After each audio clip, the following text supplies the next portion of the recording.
80년대에 풍미한 가요가 있습니다. 아마 여러분도 좋아하셨으리라고 생각이 듭니다. 우리의 만남은 우연이 아니야. 아시죠? 우리의 만남은 우연이 아니야.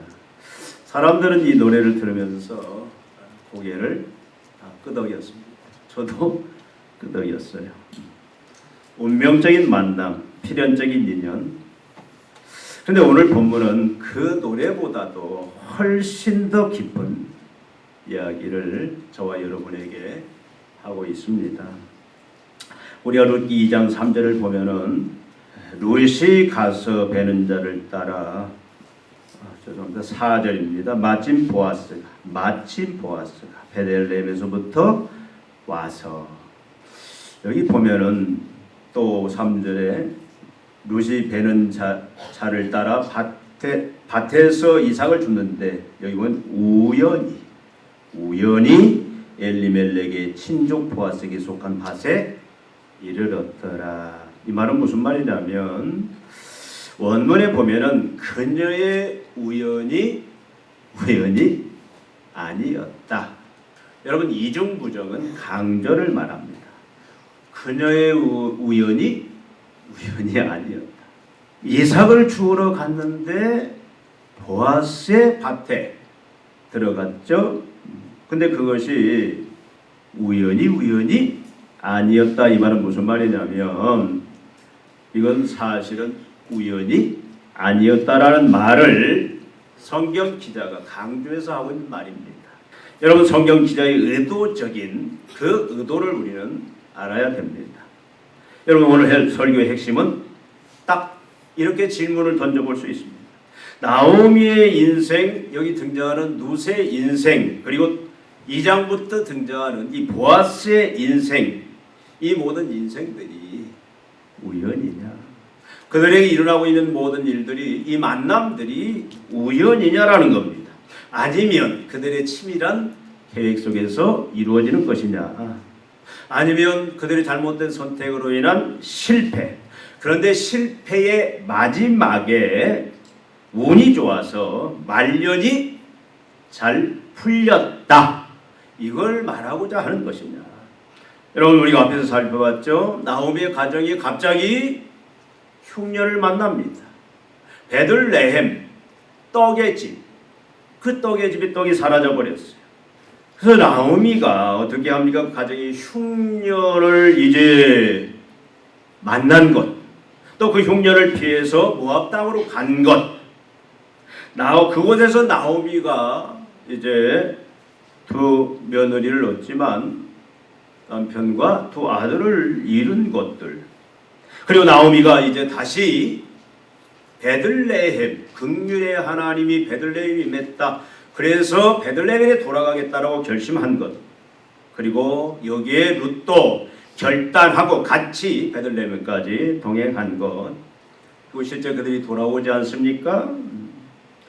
근데 그 돌아온 시기가 어떤 시기라고 그랬죠? 보리 추수를 시작한 때였다. 근데 이제 룻이 먹고 살기 위해서 이삭을 주우러 가는데, 하필이면 그 밭이 누구의 밭이었다? 오늘 말씀에 보면 엘리멜렉의 친족, 바로 보아스의 밭에 들어가게 되었다라는 사실들. 그런데 보아스가 베들레헴에서 마침 이 밭에 왔다. 그리고 이 이삭을 줍고 있는 룻에 대해서 관심을 가지고 저가 누구냐 질문하고. 근데 이미 이 보아스는 룻이 어떤 사람인지, 그의 시어머니 나오미와 함께 어떤 과정들을 통해서 어떻게 베들레헴까지 왔는지, 그 모든 것을 이미 보아스는 알고 있었다라는 사실들. 그리고 이제는 보아스가 어떻게 합니까? 룻에게 너는 다른 밭에 가지 말고 우리 밭에서 계속 고정적으로 추수가 끝날 때까지 이삭을 주어라. 그리고 종들에게 절대 이 룻을 건들지 말아라. 보호하고, 목이 마르면 와서 물을 마시고, 심지어 와서 음식까지 같이 먹게 하는. 그리고 종들에게 추수를 할 때에 일부러 단을 롯이 많이 이삭을 줄 수 있도록 떨어뜨리라라는 그런 명령까지 한 이 모든 것, 우리가 뒤에 가면 이제 알지만 결국 그것이 인연이 되어서 보아스가 룻과 인연을 맺고 부부가 되고, 여러분 보아스는 어떤 계통입니까?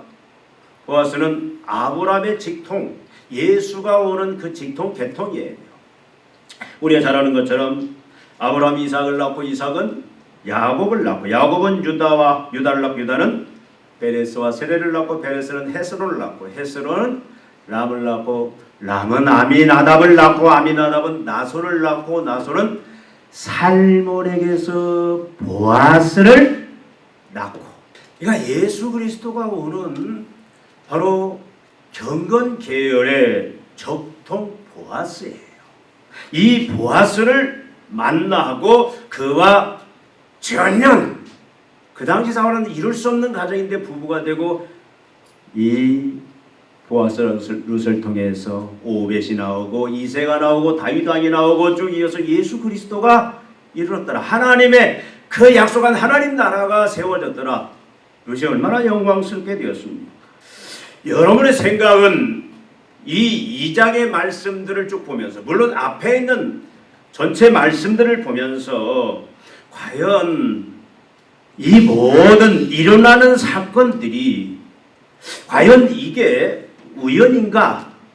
아니면 사람의 치밀한 계획인가? 아니면 실패와 또 그 실패 후에 운이 따라서 새롭게 반전된 인생인가? 여러분 어떤 성격의 사건이라고 여러분들은 생각을 하십니까? 근데 사실 보면은 한 가지로 설명하기가 참 어려워요. 사람의 관점으로 보면은 우연으로 볼 수 있는 사건도 있습니다. 그래도 계획적으로 볼 수 있는 사건도 있어요. 그리고 또 우연, 또 재수가 없어서 세상 말대로 운이 없어서 흔히 세상 사람들이 말하는 팔자소간 같은 이런 일들이 사람의 눈으로 볼 때 뒤섞여 있는 사건. 여러분 룻기는 한 가정의 이야기인데 과연 하나님께서는 이 룻기를 통해서, 이런 사건들을 통해서 우리에게 무엇을 말씀하시고자 하는가? 하나님의 의도가 무엇인가? 오늘 우리는 거기 한번 귀를 기울여 보기를 원합니다. 근데 분명한 것은 2장 우리가 전체를 쭉 읽었지만 1장, 2장 이 모든 사건들은 하나님 분명히 어떤 관점으로 우리를 끌고 가려고 하냐면, 이 모든 나오미의 가정에, 룻에게, 보아스에게 일어난 이 사건들은 절대 우연이 아니다. 사람의 계획이 있지만 그 계획만도 아니다. 그 우연 같은 그 계획 속에서 뭔가 그 밑바탕에 흐르는 중요한 어떤 세력이 있음을 말씀을 합니다. 그것을 뭐라고 말씀하냐면 긍휼의 하나님의 계획과 간섭이었다. 이 모든 일들은 우연도 계획도 우연과 계획 속에 있는 것 같은데, 또 실패 속에 있는 것 같은데, 그러나 모든 주도권은 하나님께서 개입하시고 간섭하심의 결과다라고 말씀을 합니다. 여러분 지금 이 룻기서에 나오는 이 모든 사건들을 우리가 우연이라고 말하기에는 너무 이 사건 하나하나가 아주 정교합니다. 아주 정교해요. 어떻게 이렇게 때와 시간이 정확하게 맞을 수가 있는가? 우연, 사람의 계획, 여러분 시간이 어긋날 수가 있습니다. 근데 오늘 말씀에 보면은 모든 시간들이 정확하게 들어맞고 있다라는 사실이에요. 나오미와 룻이 베들레헴에 도착한 때가, 모압 땅에서 베들레헴에 도착한 때가 언제라고요? 1장 22절에 분명히 말씀하지 않았습니까? 보리 추수를 시작할 때. 성경은 2장에 오기 전에 이걸 분명히 합니다. 나오미와 룻이 베들레헴에 돌아온 때는 어떤 때다? 보리 추수를 시작한 때다라고 분명히 말합니다. 여러분 단 하루만 달라도 뭔가 결과가 많이 달라졌을 타이밍입니다. 여러분 추수기에는 우리가 잘 아는 것처럼 레위기 19장 9절부터 10절에 율법에 따라서 땅이 없고 또 추수거리가 없는 불쌍한 자들을 위해서 땅 한 모퉁이에 곡식을 그냥 베지 않고 놔두고 또 떨어진 이삭을 절대 주지 말고 사람들이 주워가도록 하는 그런 법이 있었어요. 그러니까 지금 그런 때입니다. 빈손으로 돌아온 두 과부에게 하나님은 먹을 것을 얻을 수 있는 계절에 정확하게 도착하셨다. 사람이 계획을 세운 늘 물론 도착할 수 있지만 정확하게 하나님이 나오미와 룻을 베들레헴에 도착하는 그 시점을 이미 보리 풍년이 들어서 이제 추수를 바로 시작하는 그 시점에 도착하게 하셨다. 우리가 전에 살펴본 것처럼 나오미는 비어서 돌아왔다. 그가 풍부하게 베들레헴에 있었고 떠났지만 그가 돌아올 때는 비어 돌아왔다고 탄식했지만 하나님은 어떻게 합니까? 추수를 준비해 두신 계절에 그들을 데려오게 하셨다. 누구의 간섭이었다? 이 성경 기자가 우리에게 말씀하고자 한 것은 뭐냐면 하나님의 계획과 하나님의 섭리였다라고 말씀을 합니다. 여러분 지금 이 시대가 어떤 시대라고요? 분명히 룻기서 저자는 앞에 사사시대라고 시대를 분명히 표현하고 있습니다. 사사시대는 어떤 시대입니까? 하나님이 없어요. 하나님을 인정하지 않습니다. 하나님의 말씀도 하나님의 사역도 일어나지 않고 모든 하나님의 백성들이 우상을 섬기고 자기 각기 소견에 오른 대로 살아가는 그런 시대였어요. 하나님이 멸시를 당합니다. 하나님이 없다. 하나님은 전혀 간섭하시지 않는다. 그렇게 생각하고 있었는데 여러분 이 때를 보면은 이건 우연도 아니고 순전히 인간의 계획 속에서 되어진 것도 아니고 거기는 분명히 하나님이 추수를 준비해 놓고 정확하게 그 계절에 오게 하신 하나님의 섭리와 간섭이었다라는 것을 우리들에게 말씀하고자 했습니다. 그리고 여러분 장소가 맞아떨어져요. 베들레헴으로 왔어요. 베들레헴은 베들레헴 들판이 있습니다. 거기에서 이제 곡식을 양도 치지만 이제 농업을 하면서 그렇게 살아갑니다. 근데 베들레헴의 이 당시 인구를 우리가 뭐 정확히 알 수는 없지만 대충 추론을 해보면 약 200명 남짓한 작은 마을이었어요. 그게 큰 마을은 아닙니다. 그리고 들판, 농사를 짓는 그 들판은 여러분 한 사람이 보던 땅을 가지고 있는 것이 아니라 한 20-30명이 땅을 가지고 추론해보면 약 1200평에서 한 2400평 되는 그러한 들판인데 그러니까 여기 주인들이 많이 있습니다. 각기 자기의 농지를 가진 주인이 한 20-30명이 돼요. 그런데 룻이 율법적으로 허용된 이제 먹고 살기 위해서 자기와 자기 시어머니가 양식이 없어요. 합법적으로 율법적으로 들에 가서 허락을 받고 이삭을 주어 그걸로 생계를 유지할 수 있기 때문에 그 일을 위해서 룻이 나오미 허락을 받고 나갑니다. 근데 오늘 말씀에 보면은 뭐라고 말씀하냐면 룻이 도착한 밭이 어디였더라? 우리가 아까 읽어봤죠? 3절에 룻이 가서 베는 자를 따라 밭에서 이삭을 줬는데 우연히 엘리멜렉의 친족 보아스에게 속한 밭에 이를 얻더라. 이 우연은 이 바탕 속에 뭐가 있냐면 하나님이 그렇게 간섭하셨다. 여러분 밭들이 한두 개가 아니에요.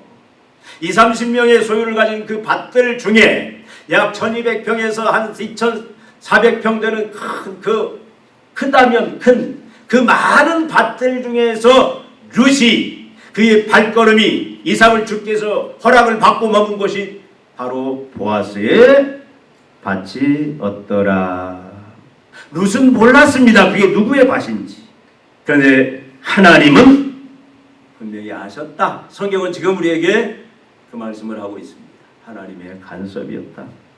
여러분 여기서 보면 또 이 밭에서 누구를 만납니까? 보아스를 만나요. 룻은 보아스가 누군지도 몰라요. 이름도 안 들어봤습니다.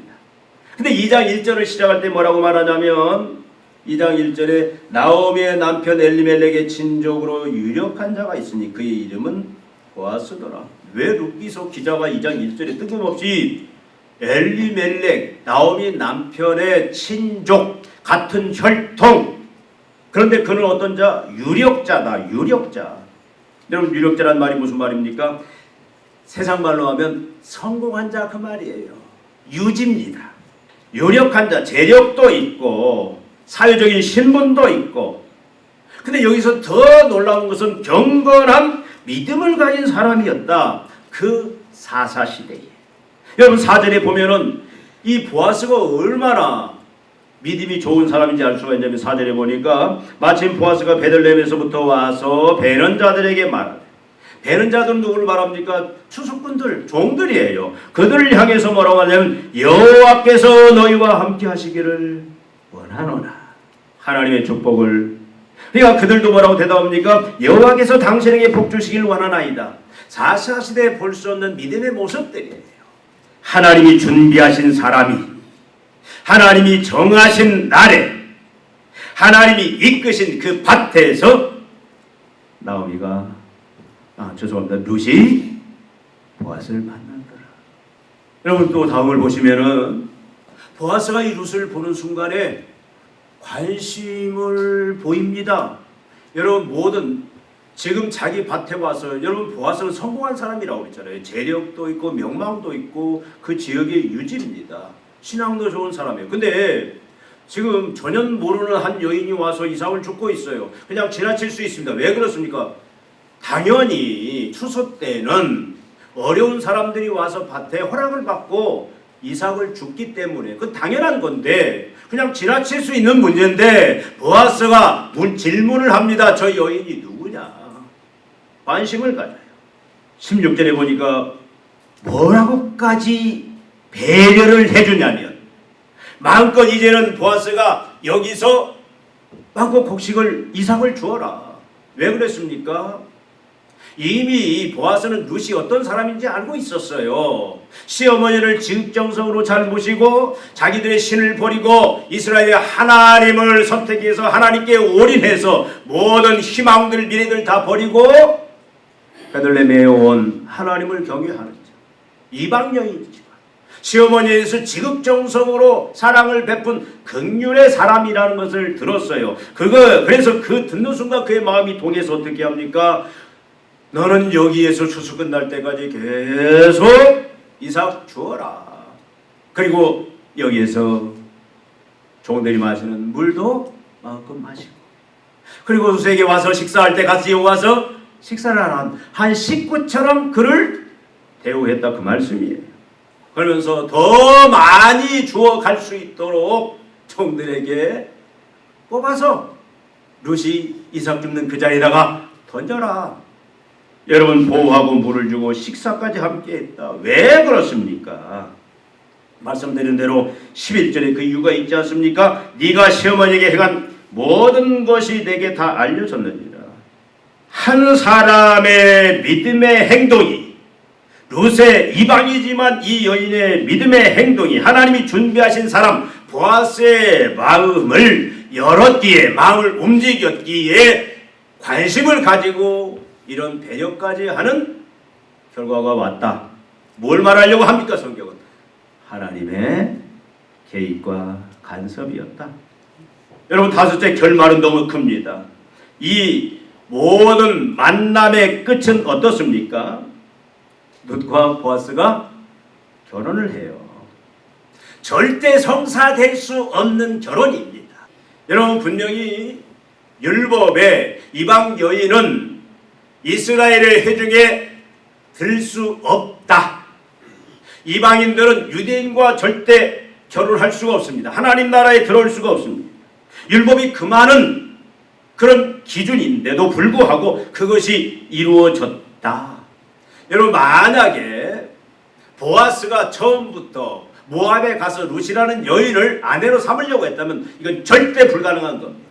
근데 어떻게 엘리멜렉 가정이 모압에 갔고, 그래서 그곳에서 둘째 아들 말론의 아내가 이방인이지만 되었고, 그 말론이 죽음으로 인하여 나오미를 따라서 어머니가 믿는 하나님 나도 믿겠습니다. 미래가 없지만 여인에게는 가정을 세우는 것이 남편을 통해서 그의 행복이 주어지는데, 여러분 나오미를 따라오면 전혀 그런 희망이 없는데도 따라온 그 결과가 결국 그 한 단계 거치는 그 과정을 통해서 율법이 금했지만 보아스와 결혼할 수 있는 그런 길이 열렸다라는 것을 성경은 1장 2장에서 우리에게 말씀을 하고 있다 그 말입니다. 율법이 금한 그 당시에 허용되지 아니하는 그런 가정을 하나님이 이루시고, 이 가정을 통해서 아까도 말씀드린 것처럼 누가 태어납니까? 오벳이 태어나요. 오벳은 이새를 낳고 이새는 다윗 왕을 낳으니라. 다윗 왕으로부터 누가? 예수 그리스도가 오시니라. 그리고 놀라운 것은 여러분, 엘리멜렉의 가정도 유다의 계열입니다. 근데 엘리멜렉의 두 아들이 죽으면서 이제는 가문이 완전히 사라질 상황인데, 이 당시의 법은 가문이 사라질 위기에서 가까운 친족 중에 그 가문이 가지고 있는 모든 빚을 다 갚아버리고 책임을 지면 그 가문을 잇게 하는 그런 율법의 제도가 있어요.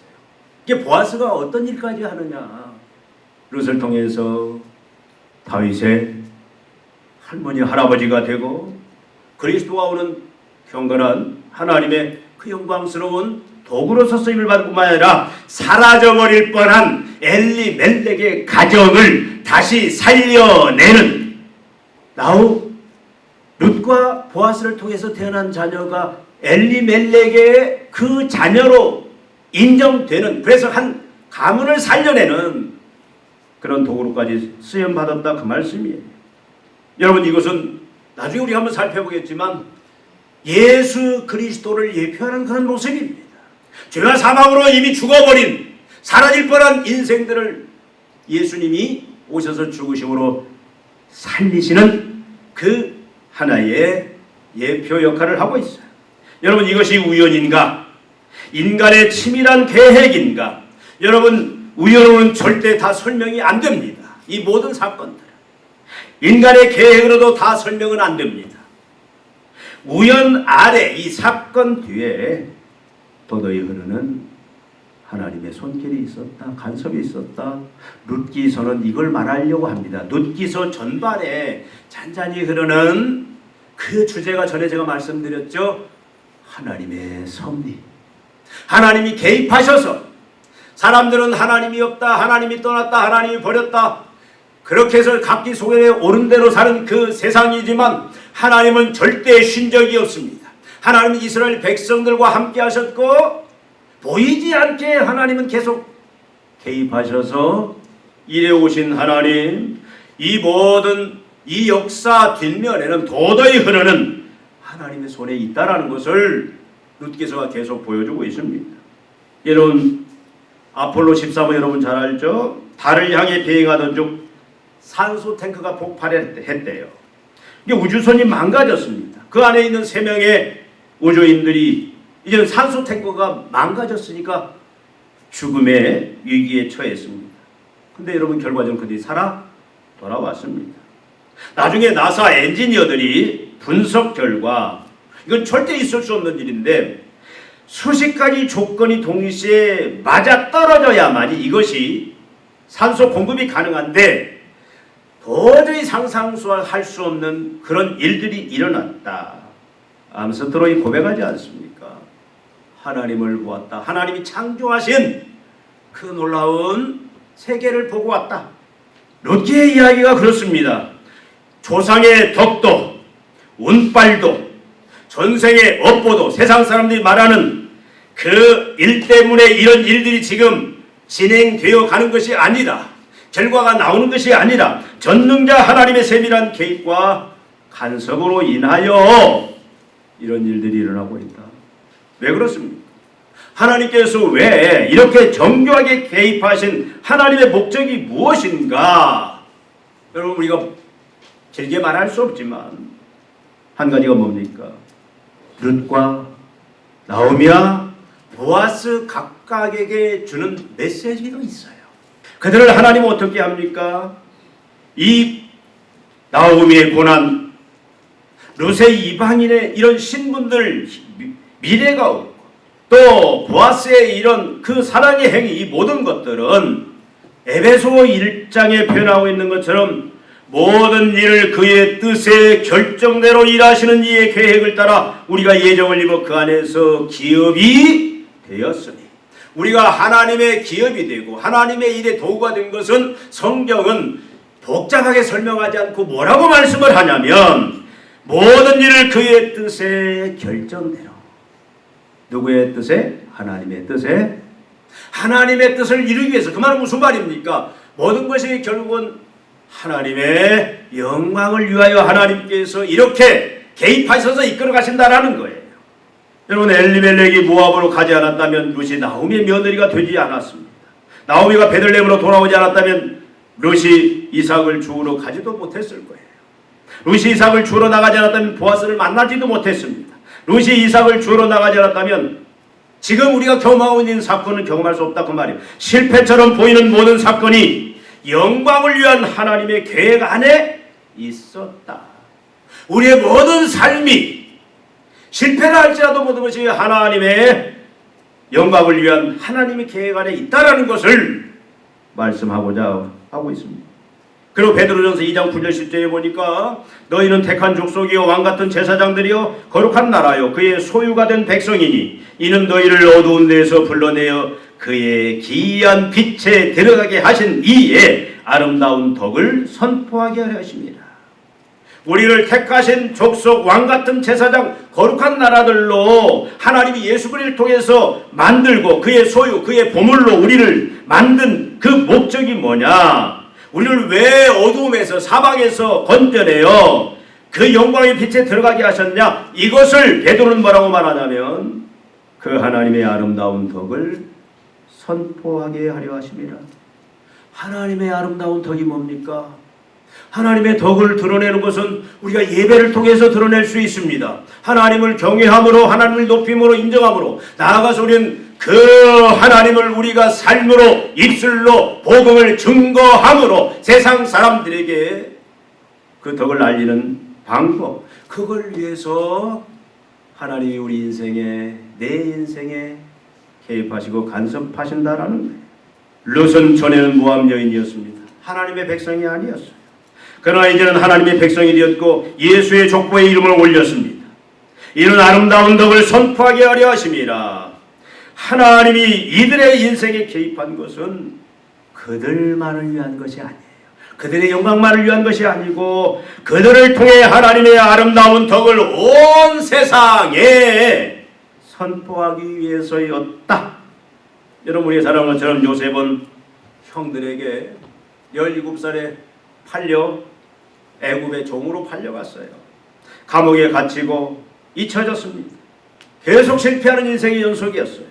근데 창세기 50장 20절에 보니까 요셉이 나중에 애굽의 총리가 되어서 이런 고백을 합니다. 당신들이 나를 해하려 하였으나 하나님은 그것을 선으로 바꾸사 오늘과 같이 많은 백성의 생명을 구원하게 하시려 하셨나니. 나오미의 고난도, 룻의 이방인의 신분도, 보아스의 그 긍휼도 모두 같은 고백으로 읽혀져야 된다, 그 말씀이에요. 하나님이 모든 것을 선으로 바꾸기 위해서 세상을 향하여, 어둠 속에, 절망 속에, 죽음 속에 있는 세상을 향하여 하나님의 덕을 드러내도록 하기 위함이다. 여러분, 그렇다면 우리는 우리의 인생을 어떻게 읽어내야 되느냐? 오늘 마침이다, 우연이다, 우연이 아니었다. 룻의 그 행동은 우연이 아니었다. 이 마침이라는 그 단어를 우리의 인생에 이제 한번 대입해 보기를 원합니다. 룻기를 이제 덮고 내 인생에, 여러분들이 지금 현재 처해 있는, 걸어온 그 모든 인생의 과정들, 지금 처해 있는 상황, 앞으로 여러분들을 기다리고 있는 우리의 모든 인생길 위에 한번 이 루세 이 사건을 한번 펼쳐보자 이 말씀입니다.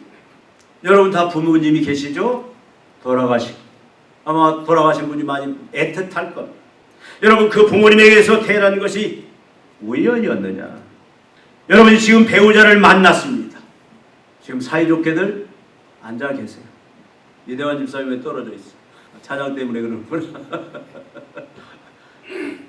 그리고 장로님, 요금성 검사님을 만난 것이 우연입니까?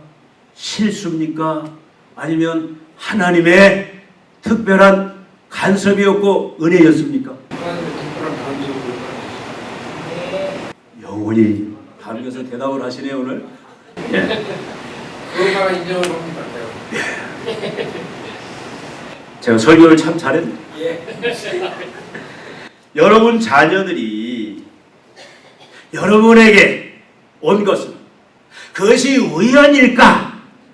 옛날에 참 막 섬찟했던 그 잡지에서 읽은 내용이 뭐 피임약 선전을 한 것인지 몰라도 이 자녀는 실수 가운데 태어난 자녀입니다. 이 실수를 막기 위해서는 뭐 피임약을 써야 됩니다. 이런 광고가 막 섬찟하더라고요. 어떻게 아들이 실수 속에 태어나냐고요.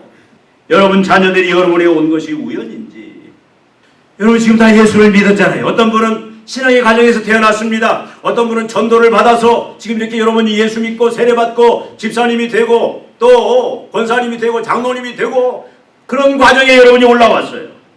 여러분을 처음 전도한 그 사람을 만난 것이 과연 우연이었을까? 여러분 지금 우리 한국에 약 5만여 6만여 교회가 있습니다.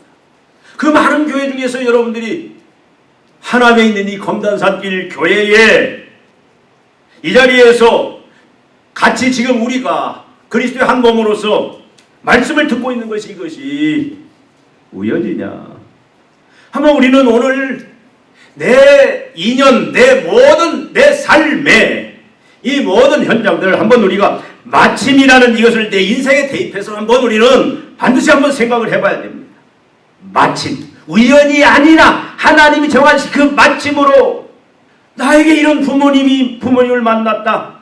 하나님이 계획한, 하나님이 간섭한 그 마침, 우연이 아니라 마침 그 하나님의 계획에 의해서 지금 현재 내 배우자가 그렇게 해서 만난 배우자다.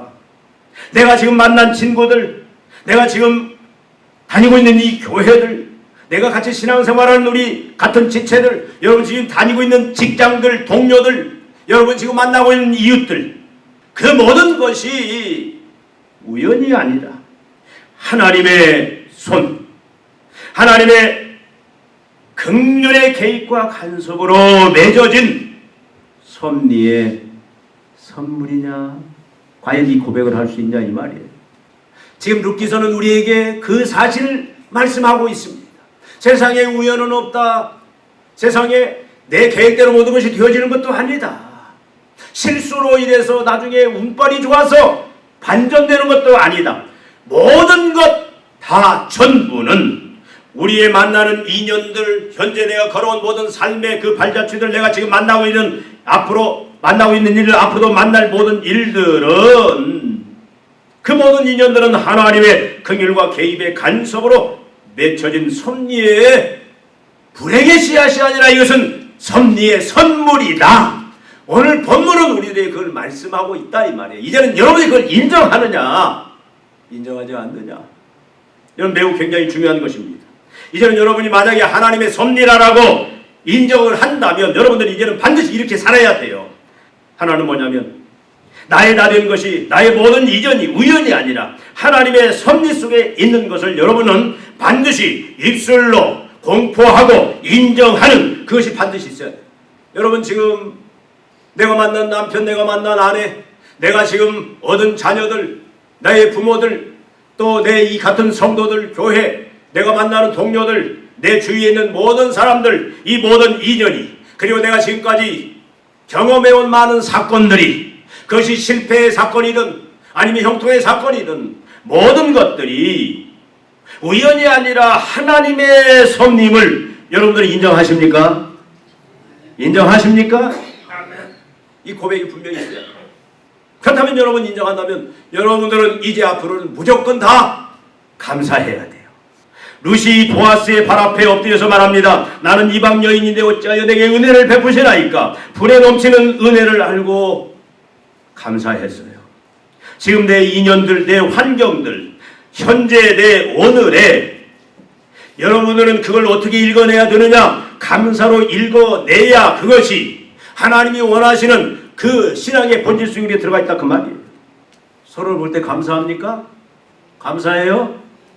여러분 남편을 볼 때, 아내를 볼 때 저 왼수 세상은 자꾸 화원이혼이 늘어나고 졸혼이 늘어나고 어떻게 하면은 서로 딴 길로 갈까 세상들은 그렇게 고민을 하는데 이게 하나님이 개입한 간섭의 결과라면 설사 나와 맞지 않고 나와 부딪히는 부분이 많고 다투며 그렇게 간다 할지라도 우리가 오늘 이 하나님의 말씀을 하나님이 오늘 던져주는 그 말씀을 모든 것이 하나님의 섭리의 선물이라는 사실을 인정한다면 뭐예요?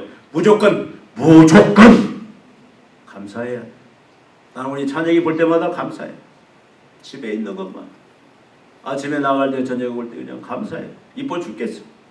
찬영이 어떻게 생각할지 모르지만 서로 한번 인사 나눠보세요. 감사합니다. 좋은 인연이 돼서 감사합니다. 불평하지 마세요. 이제 반품 안 됩니다. 그러면 여러분은 그 다음에는 어떻게 소중히 여겨야 돼요. 소중히 하나님이 섭리로 붙여주신 인연이라면 함부로 대하시면 안 됩니다. 참 근데 이게 어려워요. 가까운 사람일수록 더 어렵습니다. 이제는 서로에게 어떤 사람이 되어야 됩니까? 여러분 서로에게 룻과 나오미의 관계, 보아스의 관계가 돼야 돼요. 여러분 룻의 나오미의 이름이 뭐라고 그랬죠? 나오미의 이름이 뜻이 즐거움, 기쁨. 상대방에게 내 인연에게 내 현장에 있는 사람에게 기쁨과 즐거움이 돼야 됩니다. 이제는 하나님의 섭리를 인정한다면 여러분 옆에 있는 사람 때문에 기쁨을 얻고 즐거움을 얻어야 된다 그 말이에요. 남편 때문에, 아내 때문에, 자녀 때문에, 내 친구 때문에, 내 동료 때문에, 내 성도 때문에 즐거움과 기쁨을 얻어야, 그걸 줘야 이것이 하나님의 섭리를, 모든 인연을 하나님의 섭리를 인정하는 자의 삶의 모습이다 그 말이에요. 그것이 없다면 다 거짓말이다 그 말씀입니다. 또 여러분 룻의 의미가 뭐라고 했죠? 룻이라는 의미가, 룻의 의미는 우정, 친구, 동반자의 개념. 하나님의 섭리를 모든 인연, 모든 만남들, 모든 관계들을, 모든 사건들을 그렇게 내가 인정한다. 그렇다면 그 사람에 대해서 소중히 여겨야 되는데 그 사람을 나의 동반자로, 그 사람을 나의 가장 친한 우정으로 생명을 바칠 수 있을 만한 그런 우정의 그런 대상으로 여겨야 된다 그 말씀이에요. 그렇게 여깁니까? 여러분 남편이, 아내가, 자녀가, 여러분 서로 우리 성도들이 여러분 인생에 그 누구도 해줄 수 없는 우정과 동반자의 그 하나님의 선물로 보이느냐 그 말이에요. 그렇게 보입니까? 여러분이 그 역할을 해야 된다 그 말이에요. 여러분 보아스의 의미가 무슨 말이에요? 보아스. 여러분 보아스의 의미는 그가 그에게 능력이 있다 그 말씀이에요. 그의 능력이 있다. 두 단어가 합쳐진 그에게 하나님의 능력이 있다. 그러니까 우리는 예수를 믿는 순간 하나님의 능력이 우리 안에 들어왔어요. 그러면 여러분은 서로에게 뭐가 돼요? 비난하고 정죄하고 무너뜨리는 것이 아니라 서로가 능력이 되어서 회복시키고 살리고 더 두 배의 그런 능력이 나타나도록 만드는 그런 관계가 돼야 하나님의 섭리를 인정하는 자의 참된 모습이다 그 말씀입니다. 아멘. 서로에게 그 역할을 하느냐. 우리는 우리뿐만 아니라 세상을 향하여, 여러분 세상은 여러분 다 잘 먹고 잘 살고 좋은 차 타고 좋은 집에 산다고 다 행복한 게 아니에요. 그들의 영혼을 봐야 됩니다. 그들의 영혼을. 어둠 속에, 절망 속에, 죽음 속에 있어요. 방황하고 있습니다. 그들을 향하여 우리는 어떻게 돼야 돼요? 하나님의 섭리를 인정하면 내가 누구를 만나든, 여러분 슈퍼에 가서 누구를 만나든, 여러분 옆집에 있는 어떤 사람을 만나든, 매일매일 직장에서 누구를 만나든 매일 만나는 그 인연들을 향하여 여러분들은 룻의 역할을 해야 돼요. 동반자, 인생에 희망을 주고 생명을 주는 동반자가 되어야 되고, 나아가서 여러분 즐거움과 기쁨이 되고 능력을 주는 그 역할들을 감당해야 됩니다. 여러분 이 시간 한번 조용히 여러분의 인생에 마침이라는 그 단어를 적용시키시기 바랍니다. 고백하시기 바랍니다. 나의 모든 인연이 만남이, 내 모든 사건들이 우연이 아니었다. 내 계획이 아니었다. 실패가 아니었다. 모든 것이 긍휼의 하나님의 개입이었다.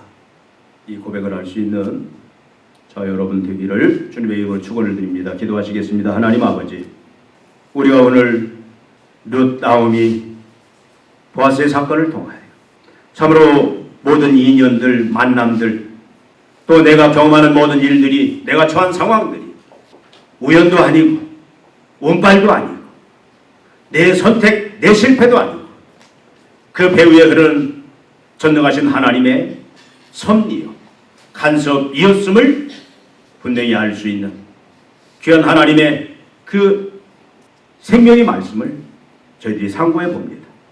아버지 하나님, 이제 우리가 어떤 인연, 어떤 사건을 만나도 참으로 우연으로 또 운이 없다라고 평가하는 것이 아니라 보이지 않는 하나님의 그 놀라운 합력하여 손을 이루시는 하나님의 세밀한 간섭과 또 개입의 선물인 것을 분명히 알게 하시고 고백하게 하시고 그 삶을 표현해내는 그 하나님의 의도와 목적을 이제 알고 그 삶을 살아내는 귀한 종들 다 되게 하여 주시옵소서.